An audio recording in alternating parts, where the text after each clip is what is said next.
Afiqin gözləri içəri şəhərin üstündə dayanmış, üzü ləkəli aya sataşdı.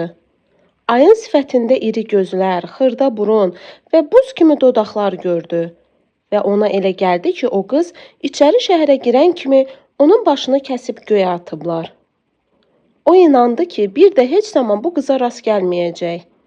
Çünki belə qəşəng qıza adam bircə dəfə rast gələ bilər. Qızın sifəti heç vaxt onun yadından çıxmayacaqdı. O özü istəsə də onun sifətini yadından çıxara bilməyəcəkdi. Mən bu qızı tanıyıram, çox görmüşəm. Maşın yerindən tərpənən kimi də dayandı. Afiq qaraldı, əlini sükana çırpıb tüpürdü və onun maşını içəri şəhərə cumdu. Yarım saata qədər buraların maşınla gəzilə biləcək yerlərində hərləndi. Qızı tapa bilmədi. Afiq heç vaxt bugünkü kimi peşman olmamışdı. O qızı tapıb gecə səhərə kimi onunla qalmaq yox, onun üzünə tüpürmək istəyirdi. Ona demək istəyirdi ki, mən qoymaram ki, sən Akif kimi mərifətli bir oğlanı aldadıb ona ərə gedəsən. Sən Akifin dırnağı da ola bilməzsən. Sən alçaqsan, əclafsan. Akifin xətrini bütün məhəllə istəyir. Sən bir də bizim məhəlləyə gəlsən, dizlərini qıraram. Lakin bu sözlər hamısı Afiqin ürəyində qaldı. Afiq çox pis olmuşdu. Əgər bu qız Akifi özünü mələk kimi göstərməsəydi, bəlkə də onun dalınca belə asıb kəsməzdi. Nə borcuna idi? Afiqin toyunda Akif çox əziyyət çəkmişdi. Hər işdə onlara kömək etmişdi. İndi əgər Afiq gedib hər şey olduğu kimi Akifə danışmasaydı, özünü biqeyrət hesab eləyərdi. Şeirlə arası olmayan Afiq bu qızı birinci dəfə universitetdə keçirilən şeir gecəsində Akifə gül verən yerdə görüb, bir-iki dəfə isə öz məhəllələrində. Bir dəfə də o qızla Akifi universitetin təzə binasına aparıb. Maşınlar küçələrdən yığışmışdı. Afiq maşını bərk sürürdü. O evə tələsirdi. İstəyirdi ki, özünü tez çatdırsın və gördüklərini biraz ədəbli formada heç olmasa xanıma danışsın. Akif gələndə bütün məhəllə mışıltı ilə yatırdı. İşıqlar keçmişdi. Bircə Akifin işığı yanırdı. Bir də tut ağacı oyaq idi. Səsi gəlirdi və bu səs dənizin səsinə oxşuyurdu. Afiq həmişə işdən gec gələndə tut ağacının səsini eşidib. Bu səs bir ay əvvəl daha güclü idi. Payız tut ağacının səsini kəsmək üzrə idi. Birazdan tut ağacının saysız hesabsız yarpaqlarından biri də qalmayacaq və bu ağac məhəllənin ortasında lütləşib utanacaqdı. Məhəllədə tut ağacı, Akif, Zəkiyə xala, bir də yəqin ki, alverçi Zəminənin pişiyi oyaq idi. Afiq istədi Akifin qapısını döysün. Ona da daş pillənin üstündə mirgüləyən anasına da yazığı gəldi. Ancaq xanıma mütləq danışacaqdı. Əlbəttə, bəzi xırda para ixtisarla. Daş evlərin sakinləri yaşayan məhəllədən göyə baxanda səmanın yalnız bir parçası görünürdü. Və bu parça elə məhəllənin içi boyda olardı. Beləliklə bu məhəllədən görünən ulduzlar da çox deyildi və onları asanlıqla saymaq olardı. Hər halda daş evlərin sakinlərinin hərəsinə 5-6 ulduz düşərdi. Akifin Əhməddən bir günlük aldığı zəngli saat səhər saat 5-də zıngıldadı. Bu payız səhərində daş evlərin sakinləri daş kimi düşüb qalmışdılar. Məhəllədə daş bir sakitlik vardı. Milçək uçsaydı eşidilərdi və yəqin ki, Akifin otağından gələn zəng səsini heç olmasa yaxın qonşular eşitmişdi. Akif bütün gecəni işığı söndürməmiş və paltarını soyunmamış yatmışdısa da, bu barədə yalnız oyanandan sonra bildi və biraz da təəccübləndi. Ayağa duranda axşamdan sinəsində qalmış hop-hopnamə sürüşüb düşdü. O kitabı götürüb yarı yuxulu halda stolun üstünə atdı. Əllərini göyə qaldırıb gərnəşdi. Üz gözünü turşutdu. Elə bil ayılmağına da peşman olmuşdu. O əl-üzünü buz kimi su ilə yuyan kimi yuxusu qaçdı və hər şey yenidən yadına düşdü. Çaydanı qazın üstünə qoydu. Stola qəzet saldı ki, yığışdırmaq asan olsun. Sonra həyətə çıxdı. Soyuq idi. Başını qaldırıb göyə baxdı. Buludların üz-gözündən zəhrimar tökülürdü. Akifə elə gəldi ki, bu məhəllədə, universitetdə və bütün Bakıda onu tanıyan bir nəfər də yoxdur. Babası, nənəsi yadına düşdü, kövrəldi. Quş olub kəndlərinə uçmaq istədi. Siqaret yandırdı. Qapının ağzındaca oturub Ziyanı gözləməyə başladı. Ziya da onunla bir həftəliyə dərsi buraxıb kəndə gedirdi. Onlar 6-nın yarısında şəhərdən çıxmaq istəyirdilər ki, günorta yeməyini kənddə yesinlər. Akif Ziyaya kəndə getmək istədiyini deyəndə, o könüllü surətdə tələbə yoldaşına qoşuldu. Onu tək buraxmaq istəmədi.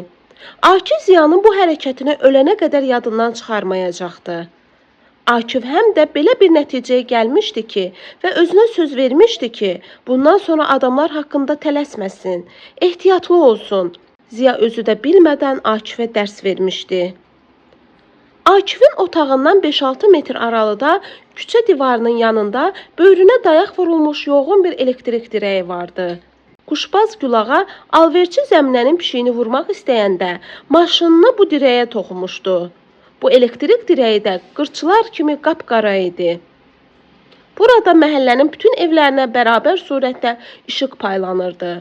Lakin fərasəti olanlar bu işıqdan daha çox götürürdü və Zəkiyə xalanın cəhənnəm xidmətçilərinə bənzətdiyi qırçılara oxşayan dirəyin də bundan xəbəri olmazdı.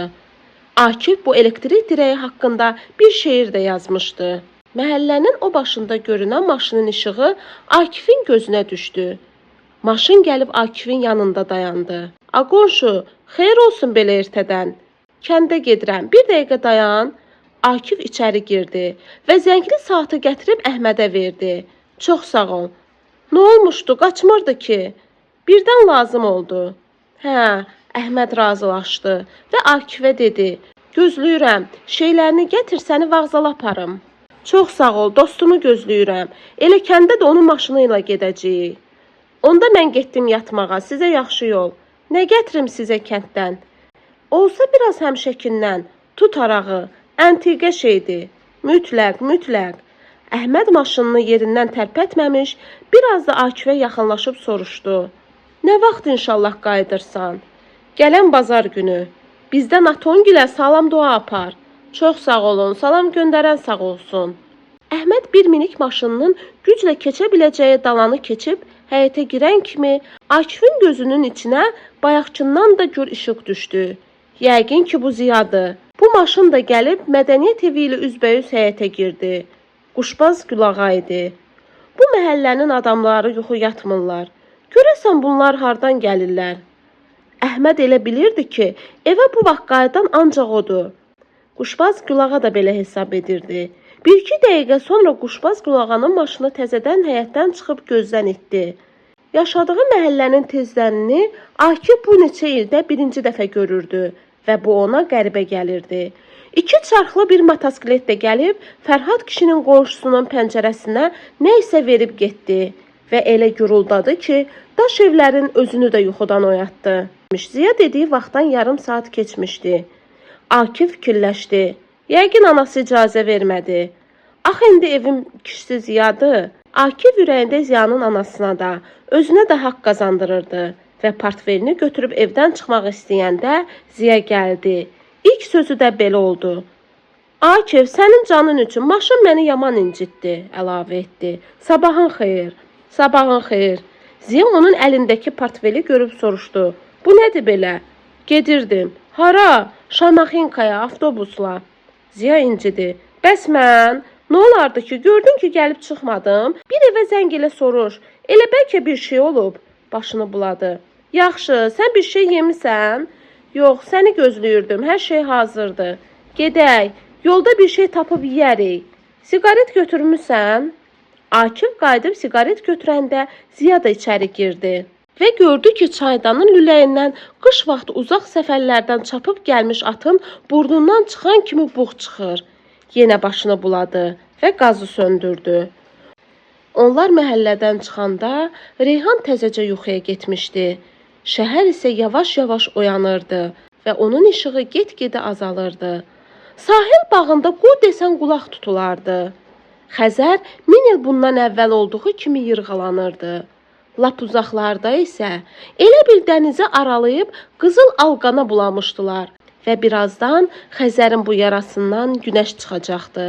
Bu günəş biraz Xəzərə dirsəklənib nəvəsini dərəndən və gözünün acısını alandan sonra dik duracaq Dəniz onun topuğundan olanda şəhərə nur səpələnəcəkdi. Akifgil yolu yarılamışdı. Günəş Reyhanın pəncərəsinin qabağında əyilib onun otağına dolurdu. Şəhərin səs-küyü Reyhanın vecinə də deyildi.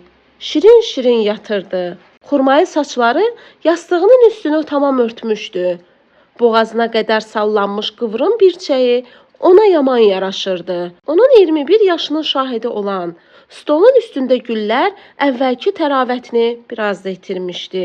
Güldanın dibinə bir qızıl gülləçəyə düşmüşdü və Reyhanın dodağını oxşuyurdu.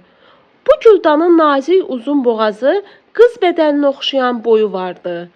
Elə bil başı və ayaqları dibdən kəsilmiş antik qız heykəli idi və Reyhanın ad gününə gətirilmiş güllər də onun çiyinlərinin arasından göyərmişdi. Reyhan yuxudan oyanan kimi saata baxdı. Durub xələtini geyindi, pəncərənin bir tayını açdı. Günəşlə üzbəüz dayandı və xeyli şəhərə tamaşa eləyəndən sonra vanna otağına keçdi. Evdə heç kəs yox idi. Ürəyi sıxıldı. Akifdən nigaran qalmışdı. O şəhərin bütün xəstəxanalarına zəng vurmuşdu və hamısından da bu cavabı almışdı. Bizdə elə xəstə yoxdur. Və məətəl qalmışdı. Ürəyindəki şübhələr onu üzürdü. Bircə ona arxalan idi ki, universitetdə görüşəcəklər və əlbəttə Reyhan özünü elə aparacaqdı ki, güya ondan inciyib. İkinci növbə dərslərin başlanmasına yarım saat qalmış, Reyhan universitetə gəldi. Fakültədə dekandan başqa heç kəs yox idi. Reyhan binadan çıxdı və gəlib fakültənin qabağındakı fəvvarənin yanında dayandı. Təzədən içəri girib kitabxanada əyləşdi. Oradan da durub bufetə getdi. Zəng içəri vurulandan bir neçə dəqiqə sonra tələsmədən ikinci mərtəbəyə qalxıb sinifə girdi. Akifi görmədi. Çox pis oldu. Gözlədi ki, müəllim jurnalı oxusun. Ümidini ona bağlamışdı ki, müəllim Akifin familiyasını çağıranda o həmişəki kimi arxa sıradan durub burada deyəcək. Müəllim də bugün jurnalı oxumadan dərsə başladı və Reyhan möhkəm inandı ki, Akif sinifdə yoxdur. Reyhan tələbə yoldaşlarından Akifi soruşmaq istəsə də özünə sığışdırmadı. Birinci dərs qutaran kimi sinif nümayəndəsinə dedi ki, özünü çox pis hiss eləyir və çıxıb Akifin dalınca getdi. Bəlkə evdə xəstələnib, bir stəkan çay verəni də yoxdur. Əlimi alnına qoyub qızdırmasını yoxlayaram. Ona xörək pişirərəm. Desə ki, iştahım yoxdur, zorla yedirdərəm. Yeməsə küsərəm. Axır ki, yeyər. Evimizə zəng eləyib, deyərəm ki, Akif xəstələnib, onun yanındayam. Atam icazə verər ki, saat 10-a qədər xəstəni tək qoymayın. O Akifin xətrini çox istəyir. Özü də bir tort alıb Akifi yoxlamağa gələr. Gələndə atama deyərəm ki, Akifi bu halda tək qoymaq olmaz. Maşınımıza mindirib evimizə aparaq. Atam razı olar. Mən öz evimizdə ona zoğal mürəbbəsi ilə çay verərəm. Tez sağalar. Yox, Akif bizə getməz. Dünya dağılsa da getməz. Onda mən ondan inciyərəm, lap ağlayaram. Deyərəm ki, bəs mən səni necə tək qoyum gedim? Reyhan qapını nə qədər döysə də açan olmadı. Bəlkə durmağa halı yoxdur. Bəlkə boğazı qovuşub. Səsi ona görə gəlmir. Qapının açar yerindən baxmaq istədi. Özünü sığışdırmadı. Gəlib gedən yox idi. Əgər məhəllədə heç kəs olmasaydı, pəncərəyə dırmaşıb içəri baxardı. O kör peşman dəniz kənarına gəldi. Sahildə dayanıb xeyli gəmilərin dalınca baxdı və ona elə gəldi ki, gəmilərdən biri Akifi harasa aparıb. Bir anlığa uzaq bir səfərə çıxmaq arzusu ilə alışıb yandı. Bu istək onun ürəyində ölənə qədər soyuq külək onun alnına çırpılıb saçlarına gedən gəmilərin arxasınca yellətdi və bu gəmilərin heç birindən ona əl eləyən olmadı. Sahildə adam çox az idi. Dənizə də payız gəlmişdi. Reyhan qız qalasını bircə nəfəsə çıxdı və orada da bayaqki gəmilərin ardınca baxdıqdan sonra özündən asılı olmayaraq bu qala haqqında qədim əfsanəni xatırladı. Sonra küçədən keçənlərə baxdı. Qız qalasının yan yörəsindən keçənləri görəndə əti ürpəşdi. Ona elə gəldi ki, insanlar şəkillərini dəyişib və çox eybəcərləşiblər. O heç vaxt adamlara belə bir nöqtədən baxmamışdı. Reyhan təzədən gözlərini dənizə zillədi və xarici turistlərin hay-küyündən sonra arxaya çevrildi. Bələdçi qız onlara Qız qalası haqqında əfsanəni danışıb qutaran kimi orta yaşlı bir qadın Reyhana yaxınlaşıb ingiliscə nə isə dedi. Reyhan da cavab verib gülümsəyən kimi o qadın çiynində fotoaparat olan saqqallı bir kişini çağırdı. O biri turistlər də onların başına yığışdı. Qadın Reyhanın qoluna girdi və saqqallı kişi cəld onların şəklini çəkdi. Sonra saqqallı kişi qadınla yerini dəyişdi. Bələdçi qız da gəlib Reyhanın yanında dayanan kimi bütün dəstə cəm oldu və hamısı bir yerdə şəkil çəkdirdilər. Sonra təşəkkür edib getdilər. Bütün bunlar Reyhana yuxu kimi görünürdü. Qapını Əsgərzadə açdı. Salam ata, salam qızım. Reyhan əllərini plaşının cibinə qoymuşdu. Sumkası çiynindən asılmışdı. Sifəti çox yorğun və sərt idi. Qapıdan içəri keçib soyundu. Elə dəhlizdə atasına dedi. Ata, Əsgərzadə əvvəlcə elə bildi ki, Reyhan xəstələnib. Soruşdu, xəstələnməmsən qızım? Yox ata, xəstələnməmişəm. Biraz əsəbi cavab verdi. Onda niyə bir təhərsən? Reyhan öz otağına keçdi. Elə bil atasından biraz da incidi. Əsgərzadə istədi ki, arvadını çağırsın və birdən yadına düşdü ki, o çimir. Gəlib Reyhanın otağının qapısını döydü. Qızı uzandığı yerdən dik qalxıb qapını açdı. Atası içəri girdi.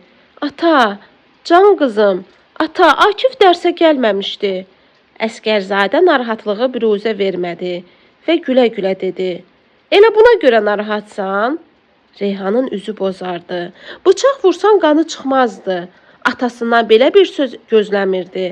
Əslində Əsgərzadə də pis mənada deməmişdi və qızını arxayın eləmək istəmişdi ki, narahat olmasın. Reyhan isə onu düz başa düşməmişdi. Əsgərzadənin özü də bərk narahat oldu. Çünki Akif bu evin uşağı kimi onlara gəlib gedirdi. O tələbənin iri gözlərinə baxanda Əsgərzadə həmişə orada bir saflıq görmüşdü. Həm də o Akifi olduğu kimi görünənlərdən hesab eləyirdi. Professorun otağındakı akvariumda qəribə bir balıq vardı.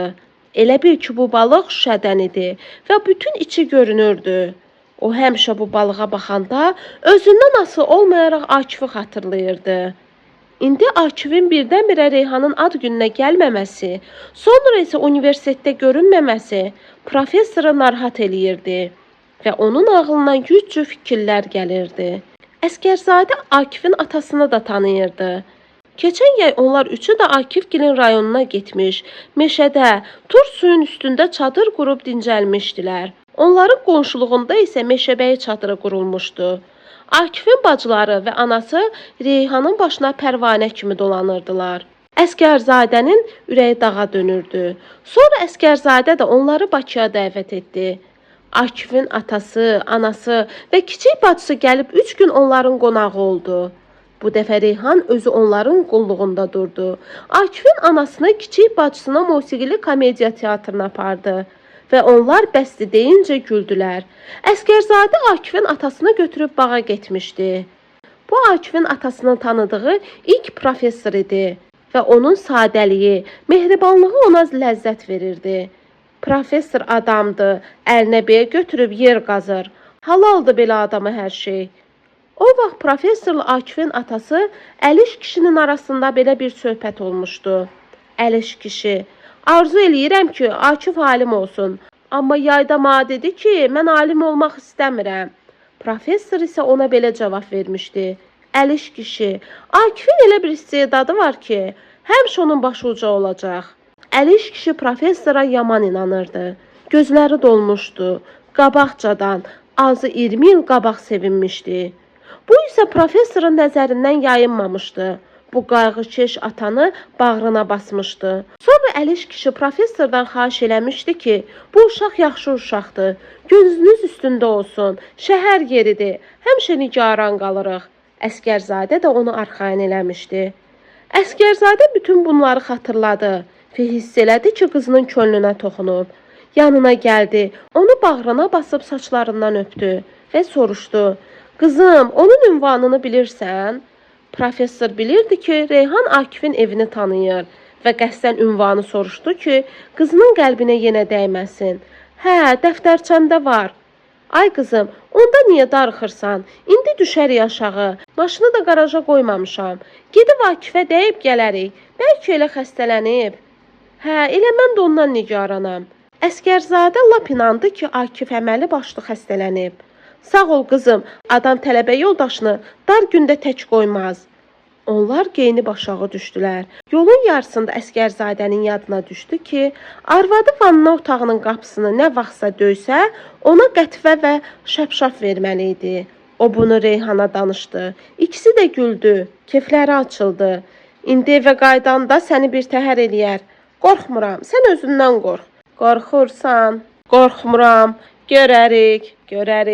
Gülüşdülər. Əsgərzadə gözünün ağı qarası qızını şən görəndə dünya onun gözündə gözəlləşirdi və dünya gözəlləşdikcə özü də cavanlaşırdı. O qızındakı ürəyə lap uşaqlıqdan heyran idi. Ata bax burdan sola. Oldu, burdan sola. İndi də düz sür. Bax o qabaqda saxla. Əsgərzadə qapını döydü. Qapı elə bayaqkı kimi taqqıldadı. Reyhanın bu səsdən zəhləsi getdi. Sonra Reyhan yaxınlaşıb özü qapını döydü. Akif, geri çəkilib pəncərəyə baxdı və bu anda otağın işığı söndü. Reyhan çaşdı. Əli ilə gözlərini tutdu. Əvvəlcə sevindi ki, evdədir. Sonra atasının yanında pərt oldu ki, qapını onlara niyə açmır? Xəcalətindən ölüb yerə girdi. Atasını alçatdığına görə özünə nifrət elədi. Özündən o qədər zəhləsi getdi ki, əgər qız qalasının başında olsaydı, bəlkə də özünü yerə atardı. Əlini üzündən çəkəndən sonra gördü ki, bütün məhəllənin işığı sönüb. Xeyli yüngülləşdi və Akifin haqqında belə pis fikirləşdiyinə görə özünü danladı. Onlar maşına minib geri dönən kimi məhəllənin də, Akifin otağının da işığı təzədən yandı. Onlar içəri girəndə Reyhanın anası çay içirdi. Başına da məhrəba çalmışdı. Dilli dilavər qadın idi. Hərdən ürəyindən şikayət eləyirdi. Son vaxtlar isə vəziyyəti tez-tez pis olurdu. Onun əsl xəstəliyini Əsgərzadə bilirdi. Bu barədə heç Reyhana da bir kəlmə söz deməmişdi. Reyhanın anası onları görən kimi dedi. Yenə qoşalaşmısınız, həmişə gəzməkdə. Əsgərzadə hərdən qızını götürüb beləcə gəzməyə gedərdi. Professor, bəs adam bir yerə gedəndə xəbər eləməz, mən də qapını sındırıram ki, bu saat gələcək. Reyhanın anası çox həssas qadın idi. Bəri baxın, belə bir təhər sizi, xeyir olsun. Əsgərzadə dedi. Heç nə ola bilər ki? Biraz susub əlavə etdi. Akif bugün universitetə də gəlməyib. Hə? Reyhanın anası qaşlarını çatdı. Gəzməkdənsə gedib evindən soruşardın.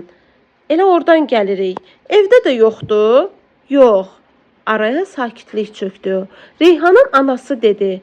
Balam, bu uşaq harda olsun? Bəlkə xəstəxanaya düşüb. Reyhan bütün xəstəxanalara zəng vurub. Yoxdur. O çaydan bir qurtum alıb stəkanı qabağından itələdi. Heylə dəcəl xəta uşaq da deyil ki, davadalaş eləyə. Hə, bəs indi neyniyək? Yenə susdular. Sükutu yenə Reyhanın anası pozdu. Professor, bəs yaxşı, niyə fikirləşmirsən? Reyhanın ad gününə gəlmədi. Heç olmazsa zəng eləyəydi. Yox, bu uşağın başında nə isə var. Yoxsa Akif yəni bir zəng də eləməzdi? Yox, nə isə olub. O elə uşaq deyil. Reyhan, telefonu bura gətir. Reyhan telefonu götürüb stolun üstünə qoydu. Reyhan, qızım, telefon kitabçasını da gətir. Reyhan telefon kitabçasını da gətirdi. Anası Akifgilin evinin sifariş verəndən sonra dedi. Sonra biz Əliş kişiyə nə cavab verərik? Camaat uşağını bizə tapşırıb. Bir evlərindən də soruşaq da. Əsgərzadə dedi. Yazıqlar qorxacaqlar. Reyhanın rəngi ağardı. Anası dedi. İndi nə eləyək? Əlimizdən nə gəlir? Əvvəlcə heç nə demərik. Deyərəm ki, zəng elədim, görüm nə var, nə yox. Əgər Akif orada olsa, onsuz da biləcəyik. Görsək ki, Akifi bizdən soruşurlar. Onda məsələni açarıq. Reyhan Akifin kəndə getməyinə nəsə inanmırdı və bu inamsızlıq onu bərk qorxudurdu. Əgər kəndə gedibsə, oradan da zəng eləyib məni təbrik eləyərdi, ya bir telegram vurardı. Yox, Akif kəndə getməyib. Bircə tez danışsaydıq. Əsgərzadə də, Reyhan da öz otaqlarında idilər. Reyhanın anası isə mətbəxdə qaz plitəsini silirdi. Telefon qırıq-qırıq zəng vuran kimi üçü də birdən qonaq otağına gəldi və dəstəyi Reyhanın anası götürdü.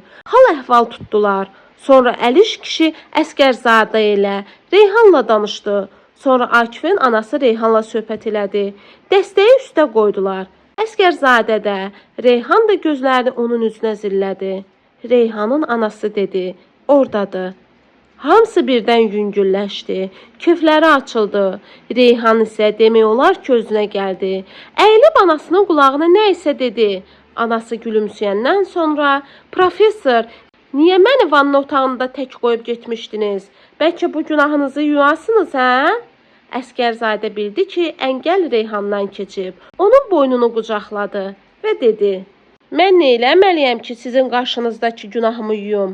Şux bir görkəm aldı və atasının bu duruşu Reyhanı fərəhləndirdi. Siz professor, indi durub geyinməlisiniz. Sonra bizi götürüb aşağı düşməlisiniz. Bəs sonra bizi maşına mindirməlisiniz. Əsgərzadə gülə-gülə soruşdu. Sözünüzün canını xahiş eləyirəm deyəsiniz. Sözümüzün canı odur ki, gözünüzün ağı qarası bircə həyat yoldaşınızı və gözünüzün ağı qarası bircə qızınızı Şıxovda qutab yeməyə aparasınız. Mən də sizin bu arzunuzu ürəkdən bəyənir, sizə qoşuluram. Reyhanın anası dedi, hünəriniz nədir qoşulmayasınız? Reyhan udqundu, gözləri yaşarana qədər güldü. Onun atası ilə anası nadir hallarda belə zarafat eləyirdilər. Reyhan isə böyük adamların özlərini uşaq kimi aparmağından aldığı ləzzəti hələlik heç nədən ala bilmirdi. Reyhanın bədənindən yorğunluğu çıxdı. Elə bil ki, xoşbəxt idi. O şəhadət barmağını qaldırıb şəslə dedi. Dəniz quruyubsa, min çayla dolmaz. Dərdini dənizə söylər gəmilər. Gəmilər olmasa limanlar olmaz. Limanlar olmasa neylər gəmilər? Reyhan əyləşən kimi professor Əsgərzadə. İnsanın hər şeydə gözləri qalsa, əksi gözlərinin yaşına düşər. Dənizə ildırım düşməli olsa, yazıq adaların başına düşər. Akif Meşəbəy oğlunun şeirlərindən bu bəndləri deyəndən sonra Reyhan əlavə etdi. Yaşasın dəniz, yaşasın dəniz. Akif bu sözləri eşitmədi. Heç qulağı da cingildəmədi. Səhər idi. Şükufə güzgülənirdi. O daranmışdı, sığallanmışdı. Sümbülündən su damırdı. Zümzümə eləyə-eləyə tumarlanırdı. Saçlarını məktəbli qız kimi yığmışdı. Sırıqlı xələtinin düymələri aşağıdan yarıya qədər bağlanmışdı. İlqar çörək almağa getmişdi. Şükufə otağın qapısını açıb ərini səslədi. Salman! Səs gəlmədi. Salman! Ay Salman! Salman! Salman mətbəxdə əl üzünü yuyurdu. Suyun şırıltısından heç nə eşitmədi. Şükufə ərinin otağına baxdı. Hara gedib belə tezdən? Bəlkə aşağı düşüb. Salman, bu dəfə Şükufə cingildədi və Salman mətbəxdən əl üzündən su süzülə-süzülə tələsik gəldi. Şükufənin üzünə baxdı. Xələtinin düymələnməmiş yerindən onun bədənini gördü və bu Şükufənin nəzərindən yayınmadı. Düymələrini bağlaya-bağlaya dedi. Əl üzünü sil, gəl mənim otağıma. Salmanın ürəyindən çox şeylər keçdi. Görürsən Şükufə məni nə eləyir? Bəlkə ürəyi məni istəyir, bəlkə boynuma sarılmaq istəyir. Şükufə otağına girdi. Çarpayının altından kağıza bükülü bir şey çıxarıb stolun üstünə qoydu. Keçib divanın üstündə əyləşdi. Ayağını ayağının üstünə aşırdı. Xələtinin ətəkləri biraz dizindən yuxarı qalxdı. Budunun yarısı dizdən bir qarış yuxarı görsənirdi. Salman onun bütün bədənini çoxdan yadından çıxarmışdı və heç nə xatırlaya bilmirdi. Salmanın Şükufədən yaman xoşu gəlirdi. İndi Şükufə onu otağına çağıranda Salmanın bədənindən xoş bir gizilti keçdi. Ona elə gəldi ki, özgə arvadı onu otağına çağırır. Salmana elə gəlirdi ki, Şükufə İlqarı qəsdən mağazaya göndərib ki, onunla tək qalsın. Və Şükufə Salmanın kəbinli arvadı idi. İlqar isə oğlu. Amma İlqar Salmana qətiyyən oxşamırdı. Anasına çəkmişdi. Salman içəri girən kimi Tünd atikalan qoxusu otağı doldurmuşdu. Şükufə üst başını düzəltdi. Çox ədəbli bir görkəm aldı.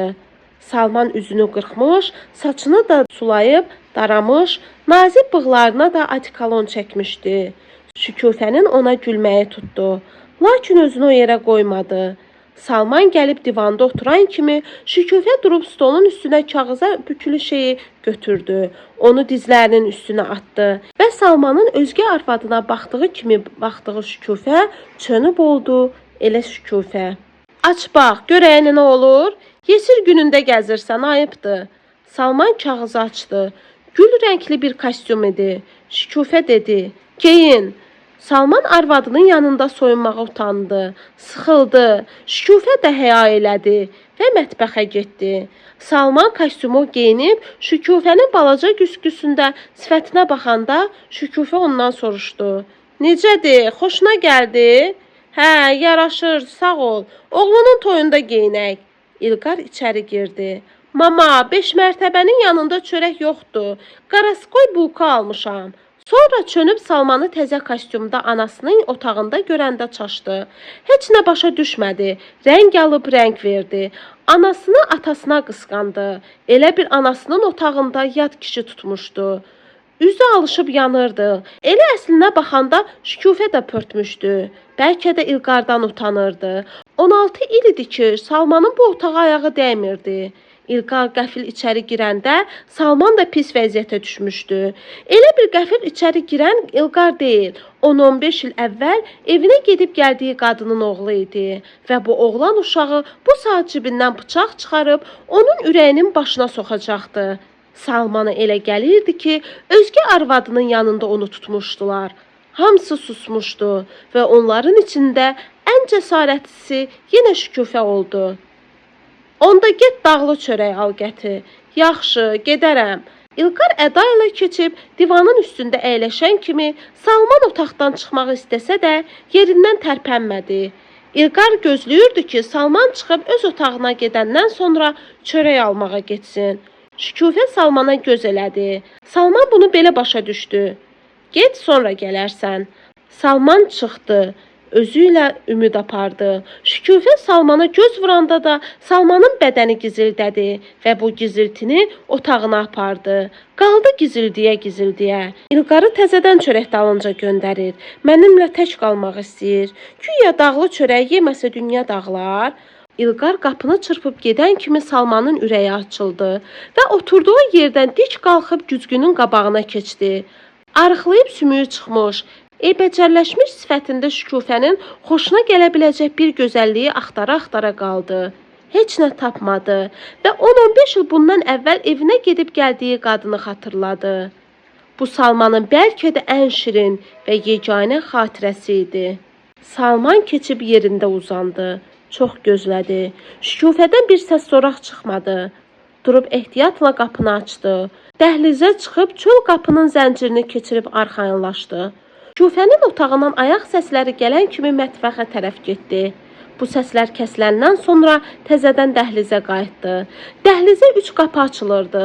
Salmanla İlqarın otağı üzbəüz idi. Salmanın otağının sağındakı böyük otaq isə Şükufəyə məxsusdur. Şükufənin otağında telefon da var.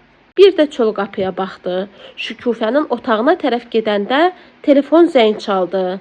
Salman tez dizini yerə qoyub qapının açar yerindən baxmağa başladı və inandı ki, Şükufə heç cür qapını qəfildən açıb onun alnına çırpa bilməz. Şükufə dəstəyi götürdü. Alo, zəhrimara qalsın bu telefonları. Hə, indi yaxşı eşidirəm. Yaxşı, haycan, bərk danış. Hə, nigaran qalmışdım. Axşam neçədə? Hə, oldu, qurban olum sənə. Yox, darıxma, bilirəm. 2 saat. Nə qədər götürüm? İlqar yaxşıdır. Şükufə əsəbləşdi. Alo, hə, eşidirəm. Bəs 10 metr. İcazə vermədilər. Sən sağ ol. Hə, yaxşı. Mən də. Şükufə telefon dəstəyinin üstünə qoydu. Xələtini, sonra da köynəyini soyundu. Salman yerini lap rahatladı. Bilirdi ki, Şükufə bu görkəmdə dəhlizə çıxmaz. O bir an Şükufənin bədəninə baxdı.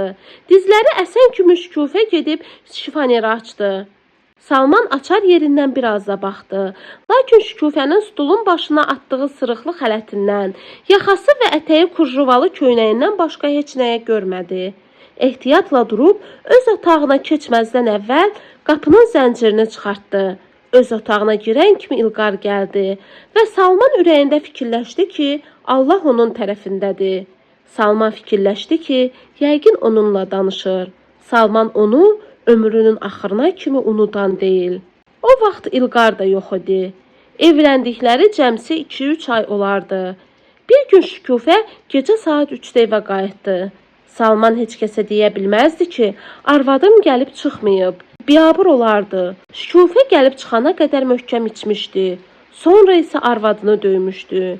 Səhərsi Salman işdən çıxanda bir nəfər onu çağırdı.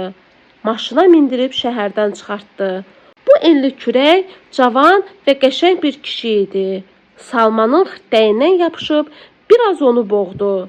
Salman nə qədər əlləşdi, xırtdəyindəki əli çıxarda bilmədi. Gözləri qaraldı. Onu buraxan kimi oturacağın üstünə yıxıldı. Özünə gələn kimi maşından düşüb hara gəldi qaçmaq istədi. Yekəpər kişi bu dəfə də ona yumruq ilişdirdi. Özünə gələn kimi bir yumruq da yedi. Kişi səsini çıxardıb bir kəlmə də demirdi. Onun bir yumruğu Salmanın başı boyda olardı. Adamı elə gəlirdi ki, o kişi Salmanın başını yumruğun altında qoz kimi sındıracaq. Salman çox fikirləşdi və döyülmək üçün özündə günah görmədi. Soruşmağa cəsarəti çatmadı. Fikirləşdi ki, qoy elə öldürsün. Sonra Salmanın burnundan qan açıldı və yalnız bundan sonra ürəklənib soruşdu. Məni niyə öldürürsən, qardaş? Günahımı de, sonra öldür. Bax, bu qanım halaldır. O əlinə tökülmüş qanı göstərdi. Kişinin də gözündən qan damırdı. Danışmaması onu daha zəhmli göstərirdi. Salman ağlaya-ağlaya dedi, məni öldürmə, təzə evlənmişəm. Onun yumruq boyda başına bir baş boyda yumruq da indi. Və Salman bu canavarın əlindən salamat çıxmaq ümidini huşu ilə bərabər tamam itirdi. Salman ayılan kimi bu sözləri eşitdi. Səni öldürməyəcəm, bardaçoku aç. Salman bardaçoku açdı. 5-10 bağlama pul vardı. Pulların dalında bıçaq var, onu mənə ver. Salman qanlı və titrək əlini pulların arxasına apardı. Qanı pula bulaşdı. Oradakı tapançanı çıxarıb kişiyə göstərdi. Mən səndən bıçaq istədim. Salman pulların arasından üstündə 2 öküzün döyüşü təsvir olunmuş bıçağı tapdı və kişiyə uzatdı. Onun əli havada qaldı. Düyməni bas. Bıçaq şıqqıltı ilə açıldı. Salmanın ürəyi güp beləyib ayağının altına düşdü. Bıçağı mənə ver. Salman bıçağı ona verdi. Bardaçoku bağla. Salman bardaçoku bağladı. Mən səni öldürməyəcəm. Salmanın güppultu ilə ayağının altına düşmüş ürəyini hansısa bir güşəsində ümid doğdu. İnsaflı adam oxşuyur. Yenidən onun yoğun səsi əvvəlki kimi qırıq-qırıq eşidildi. Mən həkiməm. Sənin qulaqlarını çevirəcəm. Salman özündən asılı olmayaraq soruşdu. Sonra məni buraxarsan? Kişi onun üzünə baxmadan dedi. Yox, amma qulaqlarını mütləq kəsəcəm. Mən həkiməm. Salmanın gözləri heç nə görmədi və kör adam kimi onun ayaqlarına düşüb yalvardı. Həkim, təzə evlənmişəm. Yumruq Salmanın sözünü yarımçıq qoydu. Ayılan kimi kişi bıçağı Salmana verib dedi. Al bıçağı, əməliyyatı özün başla. Həkim, sənə qurban olum, qələt eləmişəm, keç günahımdan. Günahından keçə bilmərəm, mən həkiməm. Həkim, təzə evlənmişəm axı və Salman bir yumruq da yedi. Bu dəfə biraz gec ayıldı. Düş get, dənizdə üzünün qanını yu, tez gəl. Salmanın gedib qayıtmağı 2 dəqiqə çəkmədi. Kişinin yanında oturan kimi maşın yerindən tərpəndi. Onlar təzə inturistə gəldilər. Restorana girdilər. Birazdan stolun üstü doldu. Kişi bir şüşə arağın hamısını Salmanın sağlığını içdi. Möhkəm də yedi. Salmanın boğazından heç nə keçmədi. Kişi də ona bənd olmadı. Durub aşağı düşdülər. Maşına mindilər. Birazdan daş evlərin sakinləri yaşayan məhəlləyə çatdılar. Salman soruşdu. Mən düşüm, hər şeyin vaxtı var. Mən həkiməm. Salman əlini qapının dəstəyindən çəkib dizinin üstünə qoydu. Mən sənin qulağını burada da kəsə bilərəm. Mən həkiməm. Bu dəfə özü bardaçoku açdı. Bir 25'lik götürdü. Cibindən qələm çıxarıb üstünə telefon nömrəsi yazıb Salmana verdi. Al, mənim telefon nömrəmdir. Mən həkiməm, düş. Salman düşən kimi ayağı yer tutmadı. Kişi onu çağırdı. Salman maşının qabağında həllənib onun yanına gəldi. O yenidən bardaçoku açdı. Bu dəfə bir 50'lik götürdü və maşının da nömrəsini pulun üstünə yazıb ona verdi. Al. Salman aldı. Qulaq as. Salman biraz da yaxına gəldi. Bugündən sən Şükufənin əri deyilsən. Yoxsa özünü ölmüş bil. Mən həkiməm. Yaxşı. Onu incitsən, qulaqlarının ikisini də kəsəcəm. Mən həkiməm. Onu boşasan, özünü ölmüş bil. Mən həkiməm. Maşın çevrilib gözdən itən kimi hər şey Salmana yuxu kimi göründü. Bu günə qədər belə bir əhvalatın olduğuna heç özü də inanmır. Salman hərdən öz-özünə deyir. Mən həkiməm. Mən həkiməm. Vəssalam. İndi Salmanın bədəninə üşütmə düşmüşdü və bu səs onun qulaqlarında cingildiyirdi. Mən həkiməm. Şükufə süfrəni hazırlayıb İlqarı səsləyəndə Salmanın Şükufəyə olan həvəsi çoxdan ölmüşdü. İlqar qara kürünü anasının təkidi ilə yeyirdi. Özünün zəhləsi gedirdi. O anasına da kürü yağ-yaxmacı eləyib verəndən sonra konyak süzdü. Qədəhi əlinə götürüb dedi. Mama, sabahın xeyir. Asfalt yolla kəndin arası 3-4 kilometr ancaq olardı. Payız günəşinin canında hələ hərarət qalmışdı. Ziya, saxla. Ziya əyləci bastı. Akif sağ əlini maşının günlüyünə dirədi. Biraz yavaş da, sonra maşından düşdülər. Bu yandan 2-3 ev görünürdü. Akif dedi, bax bizim kənddir. Nə böyük kəndiniz var imiş. Ziya yarı zarafat, yarı istehsa ilə dedi. Akif gözünü çevirib ona baxdı. Bilirsən kəndimizin adı nədir? Yox, 7 para. Akif xüsusi vurğu ilə dedi. Ziya gülümsədi. 7 para da kənd adı olar? Olar, olar. Yəni 7 yerə parçalanmış kənd. Amma bir şeyi bilmirəm ki, o 3-4 evi 7 yerə parçalasan nə çıxar? Akif lap ciddi dedi. Bizim kənd böyük kənddir. Adının da mənası odur ki, yəni 7 para kənd qədərdir. Hə, hə.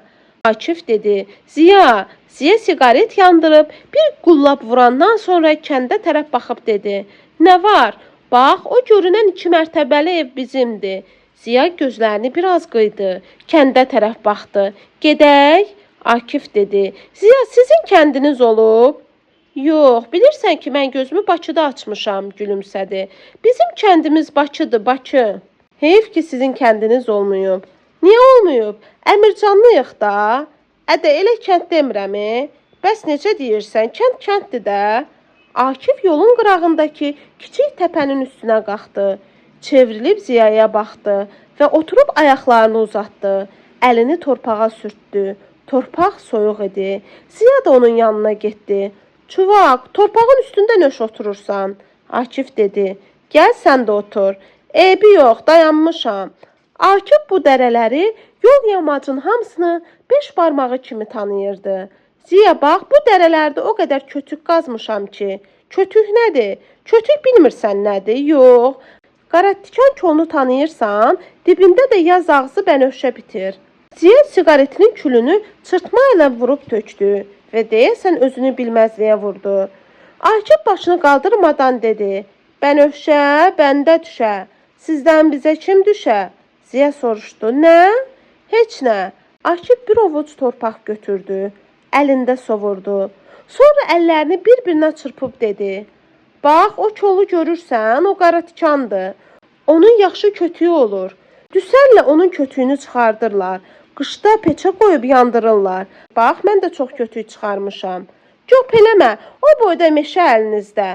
Akif atdan yuxarı Ziyanın üzünə baxdı. Atamın dədəsindən meşə qalıb. Ziya dinmədi. Akif ayağa qalxdı. Qara quzeyə, inək ölənə, ortalaya, kirişli dərəyə, Araz ölənə baxdı. Qara quzeyin dibindəki dərəni göstərib dedi. O dərənin dibində yaxşı bir bulaq var. Əskərxan bulağı. Yanından keçib gedəcəyik. Suyu bal kimidir. Ziya çönüb maşına baxdı. Sizin kənddə tut ağacı var? Akif dedi. Hə, nə qədər istəsən. Ay zalım, bulaq suyu da, hinduşka kebabı da sənə qurbandır. Sən birinci dəfə bizə gəlirsən. Sonra yaxınlaşıb Ziyanı qucaqladı.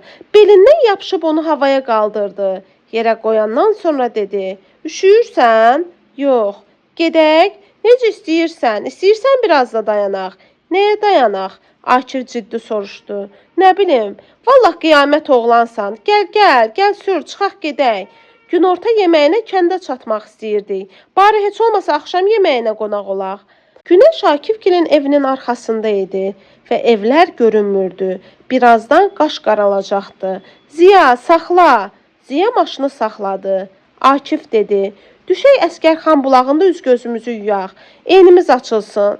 Neynirsən çuvaq, soyuqdur. Əl üzümüzü evdə yuyarıq da.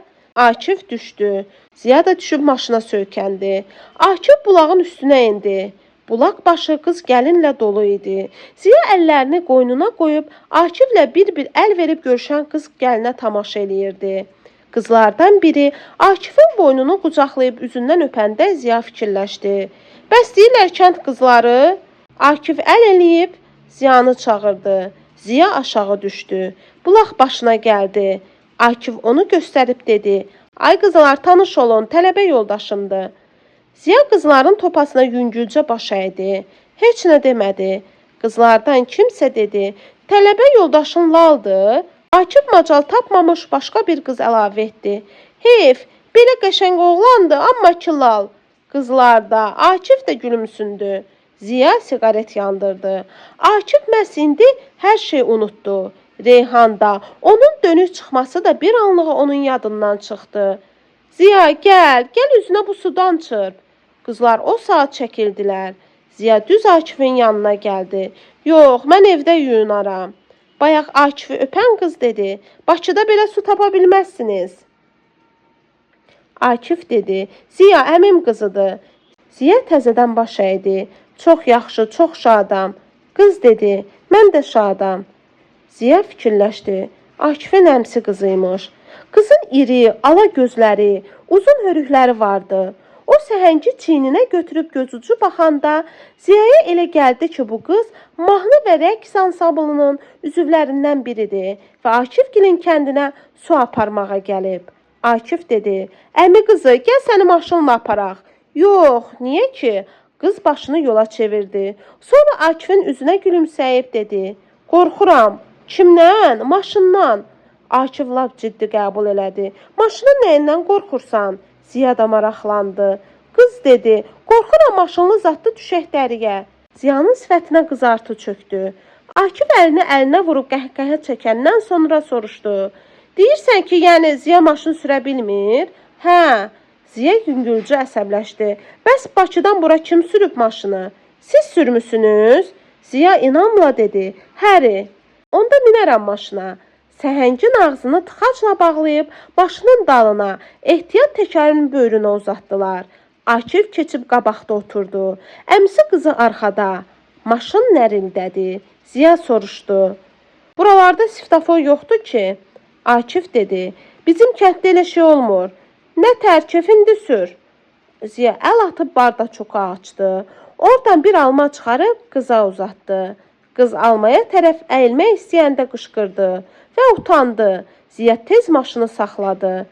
Akif cəld geri çöndü. Gördülər ki, qızın saçı maşının qapısının arasında qalıb. Gülüşdülər. Qız özü də güldü. Akif qapını açdı. Əmsi qızı saçını dizinin üstünə atıb qapını çırpdı. Ziya almanı təzədən qıza verdi. Çox sağ olun. Dəyməz. Sonra Ziya Akifə dedi. Bu yaxınlarda İran jurnalında bir məqalə oxudum. Çox maraqlı idi. Akif dedi. Nə məqalə? Ziya sağ əlini saçına çəkəndən sonra güzgüdə Akifin əmsi qızına baxdı. Gördü ki, qız da maraqla gözləyir. Ürəklə sözə başladı. Deməli bir Amerika polkovniki arvadı ilə gəlib Tehrana qonaq. Arvadının da saçı yerlə sürünür. Bir fars qızı Amerikalının arvadına deyir ki, saçlarını dibindən kəs ver mənə. Bir dənə təptəzə Mercedesin açarını verim sənə. Akif onun sözünü kəsdi. Mercedesin açarını, yoxsa özünü? Ziya dedi. Ədəm maşının özünü. Hə, Amerikalının da arvadı razı olmayıb. Özü də yaponkadır. Deyib ki, mən uşaq vaxtından saçımı qulluq eləmişəm. Onu heç dünyaya da dəyişmərəm. Qız çox maraqla qulaq asdı və öz-özünə söz verdi ki, ölənə qədər saçlarını kəstirməyəcək. Amma Akif kənd qızları Bakıya gələndə heç biləcəyini keçməmiş saçlarını kəsirlər. Qız fikirləşdi. Yəqin saçlarım xoşuna gəlib. Akif dedi. Göpdü. Ziya sübut eləməyə çalışdı. Jurnal maşındadır, verərəm oxuyarsan. Şəkilləri də var. Qızın saçları yerlə sürünür. Qız dedi. O jurnalı verin mən də baxım. Ziya. Lap o jurnalı sizə bağışlayaram. Çox sağ olun. Dəyməz. Ziya bir an susduqdan sonra soruşdu. Siz farsça oxuya bilirsiniz? Xeyr, məktəbdə ingilis dili keçirlər. Ziya istədi desin ki, sizə ingilis dilində jurnallar göndərərəm. Akifdən ehtiyat elədi. Neçənci sinifdə oxuyursunuz? 10-cuda. Akif əlavə etdi. Əlaçıdır. Qızıl medalla qutaracaq. Həkim olmaq istəyir. Bizim tayfada hamı oxuyandı. Ziya dedi. Bircə sən onlara oxşamamısan. Qız soruşdu. Niyə ki, Akif pis oxuyur? Yox, yaxşı oxuyur. Yaxşı oxuyan adamın dərsin bu qızğın vaxtında kənddə nə işi var? Akif tərs-tərs Ziyaya baxdı. Ziya başa düşdü ki, bu sözlər ona toxundu. Ziya bilirdi ki, Akif darıxdığından kəndə gəlib. Əlini Akifin çiyninə vuranda Akif ona tərs-tərs baxdığına peşman oldu. Sustular. Ziya dedi, həkimlikdən gözəl sənət ola bilməz. Əlavə etdi. Mənim anam da həkimdir. Bulaq başındakı qızlar ilk dəfə Ziyanın simasında şəhərli oğlanı gördülər. Akifin əmsi qızı da ilk dəfə Əskəran bulağından evlərinə Moskviçdə su gətirirdi. Bulaqla kəndin arası 1 kilometr olardı. Kənddən bulağa enən qız gəlin onları elə maraqla baxırdılar ki, elə bil heç maşın zad görməyiblər. Şəhərdəki maşınların hamısına belə baxsan, gərək elə küçədə qalasan, evə gedib çıxmayasan. Ziya maşınını Akifgilin qapısında saxlayanda ala itdən başqa həyət bacada heç kim yox idi. Akif düşənə qədər ala it maşına tərəf elə gəldi ki, elə bir pişik üstünə cumurdu. Akifin əmsi qızı ala itin əvəzinə xəcalət çəkib qızardı. Akif maşından düşən kimi it quyruğunu bulayıb səsini kəsdi. Onun çəkmələrini yaladı. Sonra da dal ayaqları üstə qalxıb sağ pəncərəsini onun çiyninə qoydu. Və it oldu elə Akif boyda. Akif də onun boynunu qucaqlayıb özünə tərəf sıxdı. İt Akiflə mehribancasına görüşəndən sonra həyətdə atılıb düşdü. Qaraquzuya tərəf bir-iki ağız hürdü və səsini kəsdi. Akifin əmsi qızı da maşından düşdü. Səhəng onun yadından çıxmışdı. Akif dedi, Ziya, düş bəri gəl. Nə danışırsan çuvaq, deyirsən it məni parçalasın? Akif gülümsündü. Maşına tərəf qayıtdı. Düş. Ala it də Akifin yanında quyruğunu bulaya-bulaya düz Ziyanın gözünün içinə baxırdı. Çuvaq, qov da onu. Görmürsən necə baxır? Ay zalım, qorxma, tay sənə dəyməz. Görmür ki, məndən gəlmisən? Nə olar görəndə? İtinə qanır ki, qonaq nədir? Mən ölüm, qov da getsin. Akif istədi iti qovsun. Ürəyi gəlmədi. Heyvanı incitmək istəmədi. Ziya yenə düşmədi. Kimsə iti aparıb tut ağacına bağladı. Ziya maşından düşən kimi Akifin anası ona yaxınlaşdı. Boynunu qucaqlayıb hər iki üzündən öpdü. Xoş gəlmisən ay oğul. Akifə də qurban olum, onun dostuna da. Hə, lap yaxşı. Ziya özünü itirdi və biraz da qızardı. Əgər Akif bizə gəlsə, mənim anam heç vaxt onu belə qucaqlayıb öpməz. Uzaq başı bir salam verər. Sonra Akifin özündən balaca qardaş bacıları, əmsi uşaqları gəlib bir-bir Ziyaya əl verdilər. Hamısı da eyni sözü dedi. Xoş gəlmisən. Sonra isə 4 qadın, 3 kişi gəlib Ziya ilə görüşdü. Bunlar da Akifgilin qapı bir qonşuları idi. Ziyanı maraq götürmüşdü. Şəhərdə qonşular heç vaxt gəlib qonaqla görüşmürlər. Kimin nə borcuna? Həyətdə 20-dən çox adam olardı. Akifin anası dedi, çıxın yuxarı, başınıza həllənim, yol gəlmisiniz. Onlar taxta pilləkənlə 2-ci mərtəbəyə qalxdılar. Düz pillələrin başında Ziya dayandı. Əlini cibinə salıb maşının açarını çıxartdı. Geri döndü. Akifə dedi, çuvaq, maşında bir şey qalıb. Onlar aşağı düşdülər. Maşının arxasını açdılar. Ziya dedi, su da burada qalıb ki. Akifin əmisi qızı gəlib səhəngini apardı. Ziya üst-üstə bağlanmış 2 tort qutusunu götürdü. Gətirib Akifin anasına verdi. Tortdu, uşaqlara gətirmişəm. Uşaqlar sevinişdilər. Atılıb düşdülər və analarından əl çəkmədilər ki, bu saat onlara tort versin. Ziya soruşdu. Akif, bu uşaqların hamısı... Akif onun sözünü yarımçıq kəsdi. Yox, qonşu uşağıdır çoxu. Ziya gülümsədi. Akifin anası uşaqlara dedi. Düşün aşağı, gedin oynayın. Uşaqlar Ziyaya baxa-baxa qapıdan çıxdılar. Akif, bəlkə qonağımız yerdə otura bilmir? Anası soruşdu. Akifin əvəzinə Ziya dilləndi. Yox, çox rahatdır. Akif bardaş qurub oturmuşdu. O Ziyanı da elə oturtmaq istədi. Çətinliklə də olsa belə oturmaq Ziyaya ləzzət verdi. Çuvaq, belə oturmaq adamın yorğunluğunu çıxardır. Hə, dincəl. Akifin balaca qardaşı içəri girdi. Qağa, uşaqlar əminin maşınına miniblər. Akif dedi. Eybi yoxdur, get sən də min. Uşaq güllə kimi çıxdı və qayıtdı. Qağa, qoy mən qabaqda oturum. Get otur, amma əlini heç nəyə vurma. Yaxşı qağa, istəyirsən o biri uşaqları qovum. Dəymə, qoy oynasınlar. Yaxşı qağa, onun ağzı burnu torta bulanmışdı. O çölə çıxan kimi Akif dedi. Ziya, mən siqaret çəkmirəm ha. Başa düşdüm, mənə olar? Hə, sən çək, sən göydən gəlmisən. Akifin anası samavara od saldı. Ziya ilə Akif eyvana çıxanda samavar dızıldayırdı. Ziya eyvandan kəndə tərəf baxıb dedi. Nə böyük kənddir. Siz lap kəndin qırağındasınız ki. Hə, bu kənd 7 obadan ibarətdir. Koxalı, lələli, qədirli, rənşəlli, aşırlı, ciyəli, ortalıq. Pasyolkalardı da, Bakıdakı kimi. Monti, Kirov, Vasmoy. Xoş gəlmisiniz. İkisi də geriyə döndü. Akifin atası Əliş kişi idi. Akif atası ilə görüşəndən sonra dedi.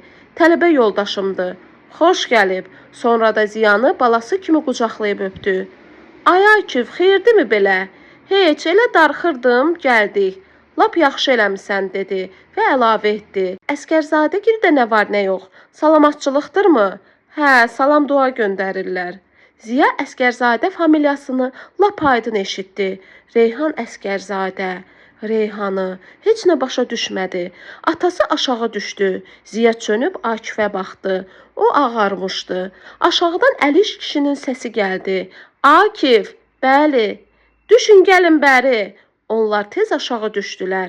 Əliş kişi balaca uşaqlarının əhatəsində qara, buynuzlu qoçu yıxıb dizini boyuna dirəmişdi. Ziya, oğul, sən bizə xoş gəlmisən. Deyən kimi bıçağı qoçun boğazına çəkdi. Qan fışqırdı. Uşaqlar lap maraqla gəlib marıtdadılar. Ziya isə üzünü çevirdi. Çuvaq, mən belə şeylərə baxa bilmirəm. Kabab necə, yeyə bilirsən? Onu bacarıram. Birazdan Akifin orta məktəb yoldaşlarından da 3 nəfər gəldi. Qoç kababı, şoraba, təndir çörəyi süfrəyə düzülmüşdü. Əliş kişi də onların yanına gəldi. Hamınız xoş gəlmisiniz, dedi və cavanların yanında oturmadı. Çıxıb getdi. Orta məktəb yoldaşları Akifə çoxlu şeir oxutdurdular. Onların üçü də traktorçu idi. Üçü də Akiflə fəxr eləyirdi. Akif də onları çox istəyirdi. Hərəsinin 2 uşağı vardı. Üçünün də arvadı hamilə idi. Akif onların uşaqlarının da adını bilirdi. Akifin orta məktəb yoldaşlarından biri qədəhi götürüb dedi. İcazə olar bir söz deyək. Ziyaya elə gəldi ki, hörmətli qonaq kimi ondan icazə istəyirlər.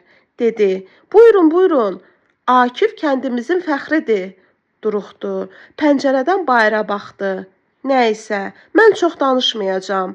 Elə deyirəm ki, gün o gün olsun ki, Akifi institutda saxlasınlar. O biri otaqda Əliş kişi arvadı ilə oturub çörək yeyə-yeyə söhbət eləyirdi. Elə bir Akifin böyük oğlan olduğu bu neçə ildə birinci dəfə hiss eləmişdilər. Əliş kişinin gözləri bəlkə də heç vaxt bugünkü kimi gülməmişdi. Adama elə gəlirdi ki, onun gözləri gülümsəmirdi, qəhqəhə çəkirdi və qonşu da onun gözlərinin qəhqəhəsini eşidirdi. Əliş kişi mütəkkəyə dirsəklənəndən sonra dedi, sən məni almadın, Deyirəm ki, şəhər yeridir də, ilişib eləyər, sonra uzaq olsun, ölünü qoy, dirini ağla. Akifin anası saçlarını qulağının dalına keçirdib dedi. Ay kişi, mən nə deyirəm ki, elə bilirsən mən istəmirəm, ancaq kimi alaq? Bəlkə elə uşağımızın özünün gözaltısı var. Əliş kişi gülümsüyüb başını buladı. Sən elə cavan vaxtında da belə idin. Nə təhəri? Arvad, mən səni hamıdan yaxşı tanıyıram. Sənin ömründə, eşqdə, məhəbbətdən başın çıxmayıb. Bəs yayda sənin gözlərin hara baxırdı? Akifin anası heç nə başa düşmədi. Nədir ki? Bəs görmürdün Akiflə qız bir-birlərinə necə baxırlar? Hansı qızla əşi? Akifin anasının əli ağzında qaldı. Başını sirkələyib ərinin sözünü təsdiq elədi. Deyirəm ay kişi, nə çox bilmişsən? Heç gör 100 il qala mənim heylə şeylər ağlıma gələr. Əliş kişi siqaret yandırıb yenidən dirsəkləndi. İndi işlər düşür sənin boynuna. Mənim? Hə. Mən neyniyim? Sən oğlunla danış, gör nə deyir. Əgər razı olsa, yaz ağzı. Akifin anası Əliş kişinin sözünü ağzında qoydu. Yox, mənim onunla aram açıq deyil. Mən heylə söz deyə bilmərəm. Bəs kim desin? Yoxsa könlündən keçir ki, mən? Yox, səni demirəm. Duruxdu, gözlərini döydü. Deyirəm, bəlkə sən Akifin dostu ilə danışasan. Ağlın nə kəsir? Niyə dinmirsən əşi? Əliş kişi qaşlarını çatıb fikrə getmişdi. Gözlərini bir nöqtəyə zilləmişdi. Akifin anası soruşdu. Niyə dinmirsən əşi?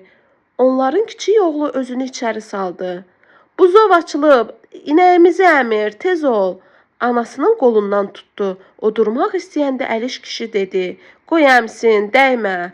6-7 yaşlı kiçik oğul torbalaşmış şalvarını çəkə-çəkə tez çıxdı və gəlib maşına mindi. Əliş kişi yenə fikrə getdi. Əşi, niyə dinmirsən? Deyirəm ki, onun gözləri yenidən gülümsədi. Deyirəm ki, Əsgərzadə çox yaxşı adamdır. Elə qızı da yaxşı uşaqdır. Akifin anası ürəkləndi. Dur dayına, dur. Dur o oğlanı çək bura, söhbətini elə. Gör nə deyir, o bilməmiş olmaz. Elə indi, bəs nə vaxt? Qoy camaat çörəyini yesin, sabah deyərəm. Akifin anası oturduğu yerdə sağ əlini dizinin üstünə qoyub dedi. Ay Əliş, məndən olsa elə indi durub danışarsan. Akifin xasiyyətini bilmirsən. Bir də gördün, dedi, bəs səhər tezdən gedirik. Yox, indi olmaz.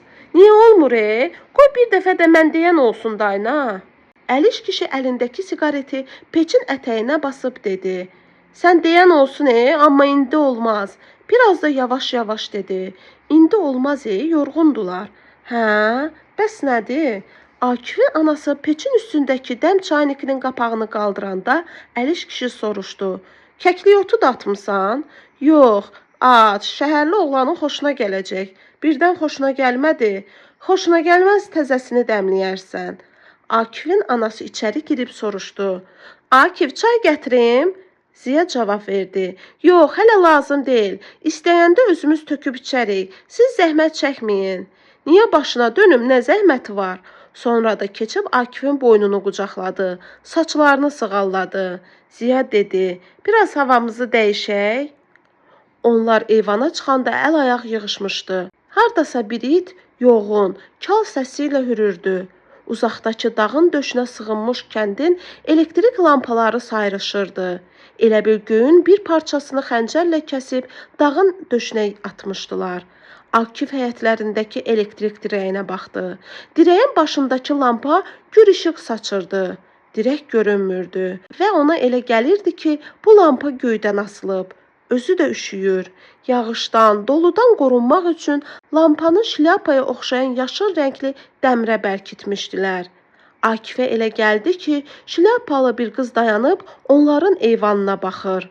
Akif bu barədə çoxdan fikirləşmişdi və hər dəfə kəndə gələndə bu fikir təkrarən onun başından keçirdi. Həzin payız küləyi əsirdi və bu şlyapalı qız başını buluyurdu. Adama elə gəlirdi ki, o nəyəsə etiraz eləyir. Külək əsməyən vaxtlarda isə Akifə elə gəlirdi ki, bu şlyapalı qızı çarmıxa çəkiblər və başı sinəsinə əyilib. Qaraquzeyin başını duman bürümüşdü. Kəndin bu dumandan xəbəri yox idi. Kiminsə kənddən hərdən bir hənirtisi gəlirdi. Hava o qədər də soyuq deyildi. Göydə bir dənə də ulduz görünmürdü. Əliş kişinin 2 mərtəbəli daş evindən 10-15 addım aralı qaranlıq idi. Bu qaranlıq o qədər qatı idi ki, onu bıçaqla da kəsmək olmazdı və onun qənimi işıq idi.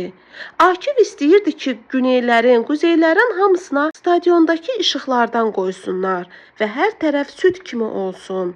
Özü də Akif bu saat istəyirdi.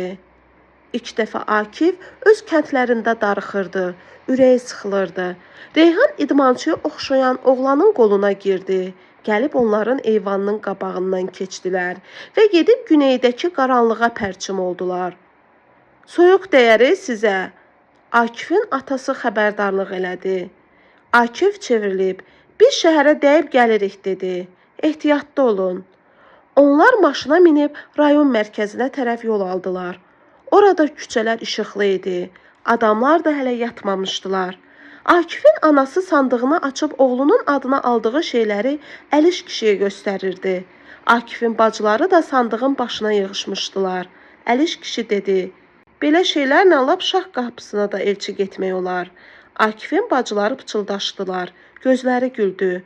Anası isə dedi, ya qismət, uşaqlardan biri dözmədi. Allah, Akif qağama qurban olum. Akifin kiçik bacısı dedi, İstəyirsiniz, deyim kimi almaq istəyirsiniz? Ona fikir verən olmasa da bic-bic güldü və dedi, yayda gəlmişdilər ha. Əliş kişi acıqlandı. Ay bala, az danış, belə söz danışmazlar. Akifin anası şeyləri yığışdıra-yığışdıra qızlarına baxıb dedi, qızıl gülü üzeydim, saçlarıma düzeydim, qardaşımın toyunda bircə daban süzeydim. Allah, Akif qavğama qurban olum. Akifin anası dedi, qismətdən artıq yemək olmaz, ya qismət. O sandığın ağzını bağlayıb ayağa durdu.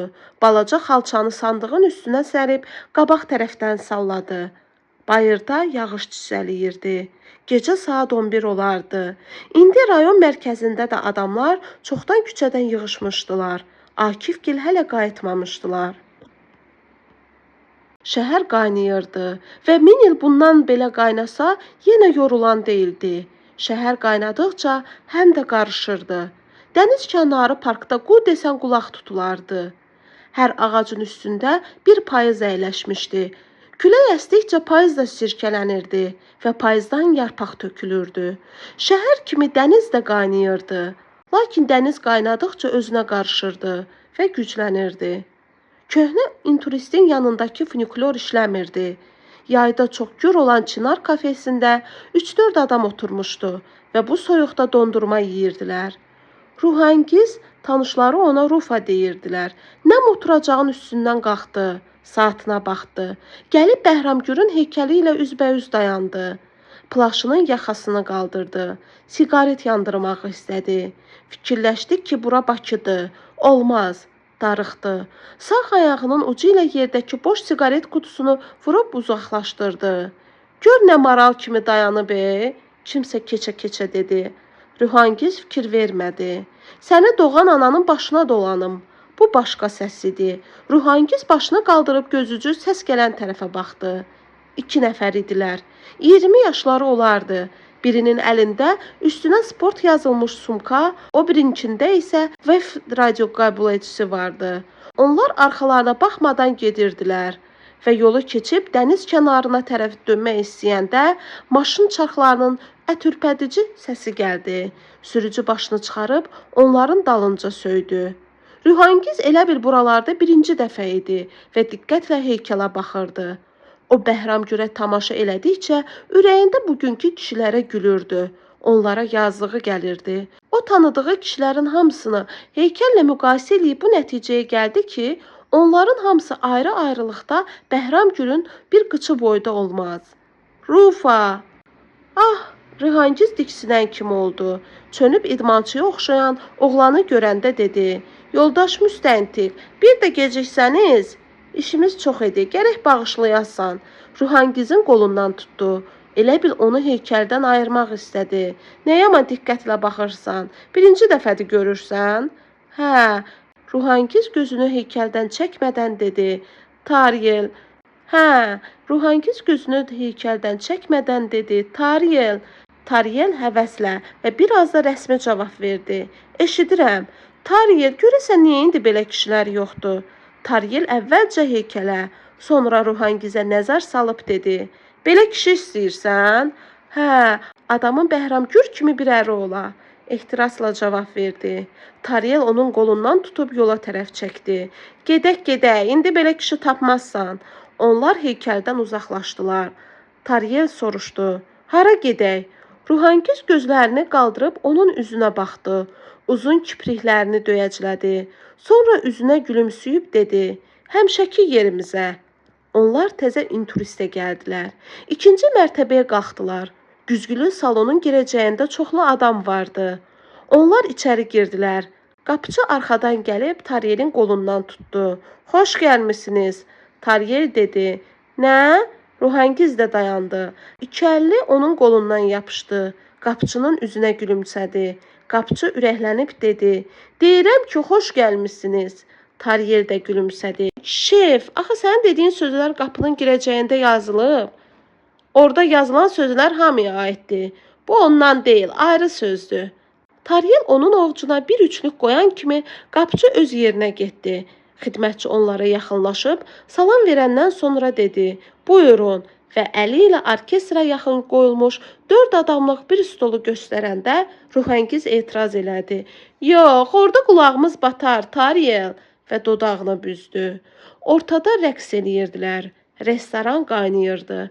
Ruhangiz bilirdi ki, başqa stollardan da ona baxanlar var. O isə adəti üzrə heç kimə fikir vermirdi. Onunla rəqs eləmək istəyənlər çox idi. Ruhangiz bir ikisinin dəvətini özünə məxsus tərzdə rədd etdikdən sonra yerdə qalanlar ondan əllərini tamam üzdülər və onu narahat eləmədilər. Restoran qaynayırdı və axıra macal qarışacaqdı. Onların kefi durulmuşdu. Tariyel onun barmaqlarını ovcuna alıb dedi. Rufa.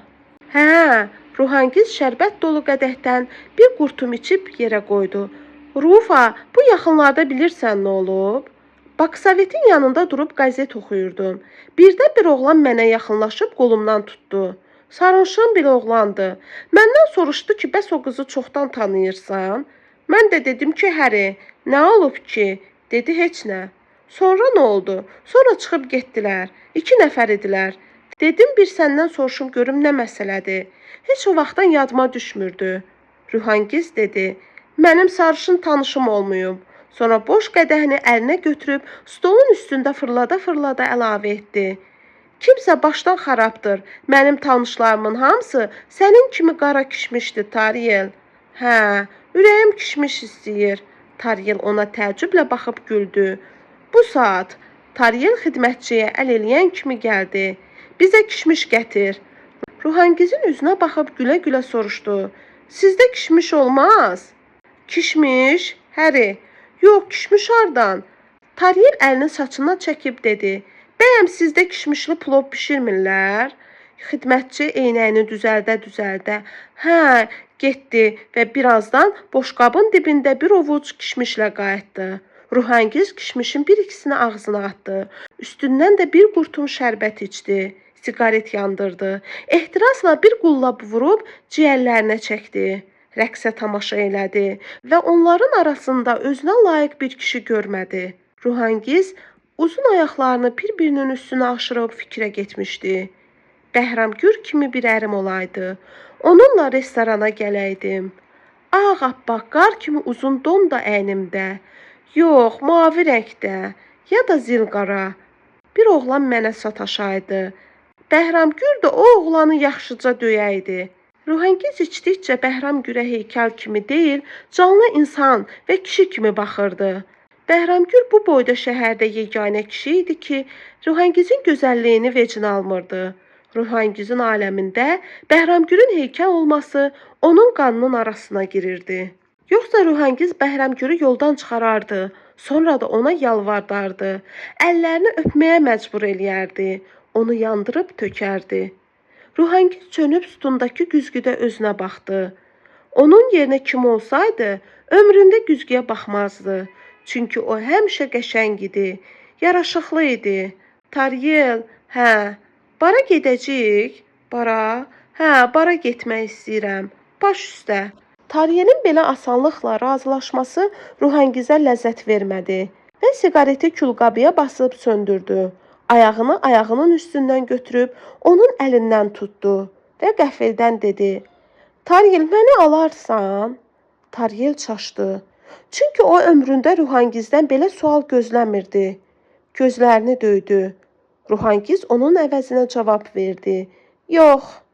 Ruhəngiz Taryelin əlini buraxıb geri söykəndi. "Niyə?" Sonra da əlavə etdi: "İstəyirsən mən deyim. Çünki mən pozğunam. Niyə pozulmuşam? Bax onu sənə deməyəcəm." Sakitçilik çökdü. Ruhəngizə elə gəldi ki, Taryelin qanını qaraltdı. "Yaxşı, zarafat elədim. Mən çərənləyəndə mənə bənd olma. Gedək oynayaq." Stollar boş qalmışdı. Hamı rəqs eləyirdi. Boş stollara baxanda adama elə gəlirdi ki, hamı çıxıb gedib və adam darıxırdı. Stolların üstündəki qab-qacaq, boş butulkalar, qədəhlər isə adamı tənbəlləşdirirdi. Elə bil ki, onları yığışdırmaq lazım idi. Rəqs meydançası arı pətəyi kimi qaynayırdı. Hərə öz bacardığı kimi oynayırdı. 2 nəfər isə yerlə göylə əlləşirdi. Onlar qan-tər içində idilər və hansı şəhərdə rəqs etdiklərini belə unutmuşdular. Salon tüstü ilə dolu idi. Soyuq hava olduğundan pəncərələri açmaq olmazdı və tüstü göl suyu kimi lam qalmışdı. Bayırda isə quşbaşı qar yağırdı. Ruhəngiz bir kənarda Taryelin boynuna sarılmışdı. Onlar yavaş-yavaş yırğalanırdılar. Bu saat heç kəs Taryeli Ruhəngizin qollarının arasından çıxara bilməzdi. Bu saat Taryel ancaq Ruhəngizin idi. Ruhəngiz istəyirdi ki, Taryel həmişə onun olsun və Taryel bunu istəmirdi. Rəqs meydançasını elinə boyuna tapdaladılar. Ruhəngiz pianonun şirmayi dillərini oxşayan uzun barmaqlarını Taryelin alt dodağına sürtüncə öz dodaqları bir-birindən aralanırdı. Bütün bədəninə şirin bir yorğunluq yayılırdı. Bu yorğunluq onun bədəninə ürəyindən yayılıb gözlərindən tökülürdü. Orkestr axramacal çox dambadurum saldı və bunu təxminən belə başa düşmək olardı. Vətəndaş oynayanlar, musiqi nömrəsi qurtarmaq üzrədir. Ehtiyatlı olun. Və doğrudan da belə oldu. Ruhəngiz stol arxasında əyləşən kimi siqaret yandırdı. Taryelin üzünə baxıb bic-bic gülümsədi. Sonra çənəsini biraz qaldırıb gözlərini bir anlığa yumdu. Dodaqlarını uzatdı. Yəni öpürəm. Səni xoşbəxt olasan. Alt dodağının sağ tərəfini üst dişləri ilə sıxdı.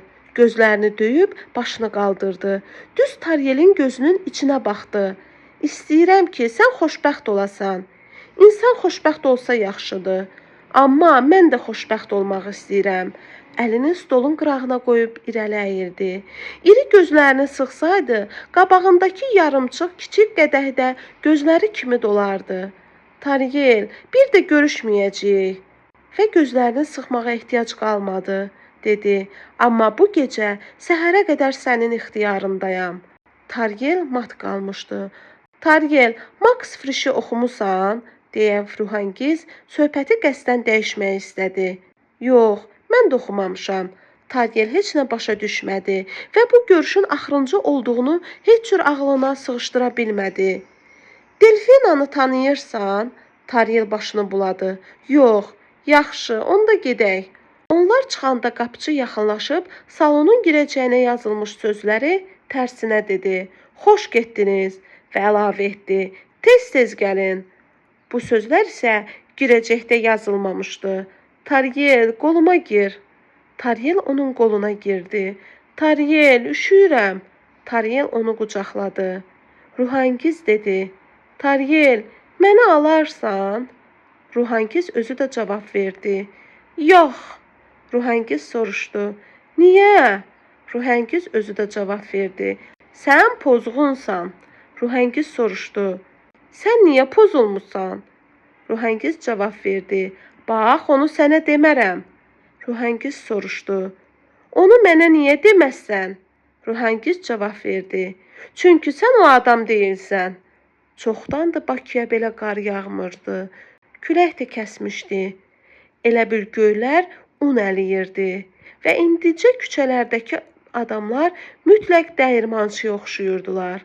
Şəhər dəyirmançı ilə dolu idi. Bu, payız qarı idi. Ziya Əliş kişiyə söz vermişdi ki, şəhərə çatan kimi Akifi nişanlamaq barədə söhbət edib, kəndə məktub yazacaq. Ziya Akifin anasına söz vermişdi ki, şəhərə çatan kimi Reyhanın barmağının ölçüsünü öyrənib, kəndə məktub yazacaq. Akifin kiçik qardaşı Ziyadan uşaq tütəyi istəmişdi. Ziya Akifin kiçik qardaşına söz vermişdi ki, Bakıya çatan kimi ona tütək alıb göndərəcək. Akifin kiçik qardaşı qonşu uşaqlara demişdi ki, ona tütək alıb göndərəcəklər və o bu tütəyi ancaq özü çalacaq, heç kəsə verməyəcək. Akif universitetdə oxuyandan bəri demək olar ki, heç vaxt kəndə tək gəlməmiş, hər dəfə yoldaşlarından birini ya ikisini özü ilə qonaq gətirmişdi. Bu qonaqlar şəhərə qayıdan kimi Akifin kiçik bacı qardaşlarının da, onların yaşıdları olan qonşu uşaqlarının da yadından çıxmışdılar. Lakin Ziya bu uşaqların aləmində necə deyərlər tarixə düşmüşdü. Nədənsə bu neçə ildə kəndə gələndə şəhərdən tort alıb gətirmək heç vaxt Akifin ağlına gəlməmişdi və uşaqların aləmində Akif bu cəhətdən çox geri qalırdı. Tütək alıb göndərəndən sonra isə Ziyanın hörməti kənddə bir olacaqdı. Akifin kiçik qardaşı öz yaşıdlarına tütək alıb göndərən əmi haqqında həvəslə, öz əlavələri ilə danışacaq, bu əfsanəvi qonağı Allahın yanına qaldıracaqdı. Əliş kişi ilə Akifin anası da Ziyadan bir xəbər ətər olmadığını görəndə isə fikirləşəcəkdilər ki, Ziya ipi qırıq adama oxşuyurdu. Ziya Əliş kişi ilə arvadının belə bir nəticəyə gələcəklərinə əmin idi. Maşın çala çuxura düşdükcə Akifin yuxusu da sirkələnirdi, titrəyirdi və zədələnirdi. Bütün diqqətini yola yönəltmiş Ziya isə ona Lətifə danışırdı. Lətifə qutaran kimi Ziya qəhqəhə çəkib güldü. Akifin isə səsi çıxmayanda, diqqətini yoldan ayırmadan, sağ əli ilə onun çiyninə vuranda, barmaqlarını Akifin ona tərəf əyilmiş boynuna toxundurdu. Akif bir an çevrilib baxdı və tez radionun da səsini kəsdi. Maşında elə ilk saniyədən darıxdırıcı bir sükut hökm sürməyə başladı. Ziya çevrilib Akifə baxdı. Sonra nə fikirləşdisə, sağ əlini yüngülcə sükana çırpdı və birdən gözü Akifin anasının onun barmağına bağladığı qara sapa sataşdı. Ziya, xalan gözlərinə qurban, yadından çıxmasın ha, gətir barmağını sapa bağlayın. Barmağındakı sapı dişi ilə qırıb maşının pəncərəsindən tüpürdü. Sonra sürətini biraz azaltdı. Bayaqdan bəri yolda qoyduğu maşınlardan bir ikisi onun yanından fışt eləyib keçdi. Şıxov çimərliyinə çatanda Ziya maşını yolun kənarına çəkib saxladı. Dostuna baxdı. Akif dünyanın bütün dərdlərindən azad, şirin-şirin yatırdı. Şirin-şirin yuxunun içindən qaşlarının çatıldığı Ziyanın diqqətindən yayınmadı. Yəqin çox ciddi bir yuxu görür.